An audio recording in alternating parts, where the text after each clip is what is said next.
Let's bring in Republican New York City Council member and Minority Leader Joe Borelli. Joe, unfortunately, it's a rich subject. There's so much to talk about here. But just subways for a second. This city cannot live and be supported by the workforce that we have without the subways, right? They have to get that under control. No, I mean, to give you a factual breakdown, our New York City subways transport more people than any other public, or actually all other public transit systems in the entire country, more than double. So it's fundamental to what New York is, that people can travel safely to and from work via the subways, via our buses, via our commuter rails. Without those things, we do not have a functioning city whatsoever. And we don't have it. I would put the blame on several factors, but one is the city council. The other, the folks in Albany that keep legalizing things, smaller, so-called smaller crimes. The one thing that connects all of these individuals who are arrested, virtually all of them, is an extensive rap sheet.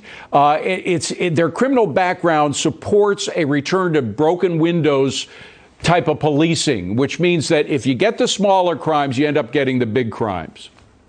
Yeah, it's almost impossible to find someone who commits or is alleged to commit a violent crime, whether it's on the subway or on a street corner, in this city without seeing a lengthy rap sheet. That idea that there's this person who suddenly, in a fit of passion, turns to violent crime is just not reality. I mean, you saw this woman in that video with her 4-year-old child fending for what she believed was her life. I mean, I'm a New Yorker. I took my son on the subway last Friday, and I don't think my head has been on a swivel like it was since I played high school linebacker. I mean, this is the kind of world that we're forced to live in when we can't even reasonably assume that our public transit systems or our tourist-packed neighborhoods like Times Square are safe. I went to an ATM on Friday night. The vestibule had no less than 4 or 5 people just living in it. Right. This is the city that we've basically agreed to when we elect progressive Democrats who actually have the courage to tell us exactly what they're going to do vis-a-vis bail reform and other soft-on-crime policies. Well, and Times Square was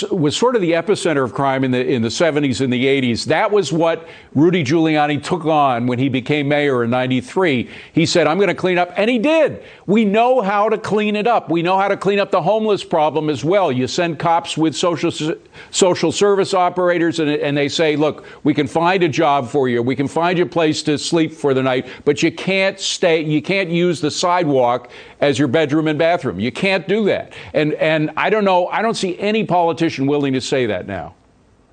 Well, you had the mayor and governor actually saying the right things when they announced this subway but they're plan. not doing it.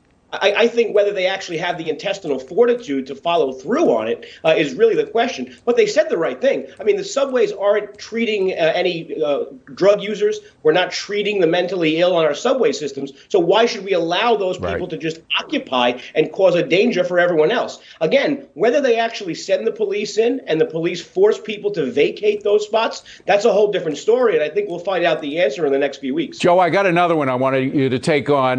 There was an op-ed in the New York Post called Albany's No Eviction Ever bill, suggesting that it's going to devastate landlords in New York's housing stock. I say this is the economic equivalent to defund the police or CRT or catch and release.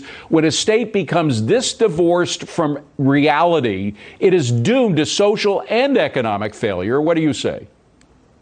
Well, basically what this bill does is completely changes the balance in the eyes of the law between a tenant and a landlord. And I mean, this state has been one of those ones that sort of favored the tenant always. But now you're giving 100% of the rights, 100% of the power to the tenant, who can essentially not pay rent, not comply, never vacate, and it leaves the landlords powerless. This takes away every incentive to become a landlord, to invest in New York City real estate, to want to fix your building, to want to renovate apartments. It takes away all those incentives and actually will have the opposite effect on the sort of rental market that some of the progressives think that it will. This will make housing more expensive for those who actually pay, and it'll make it unaffordable for those who want affordable rents. Joe Borelli, why aren't you mayor? I just don't understand that. Maybe eventually. Joe Borelli, good to see you. Thank you very much.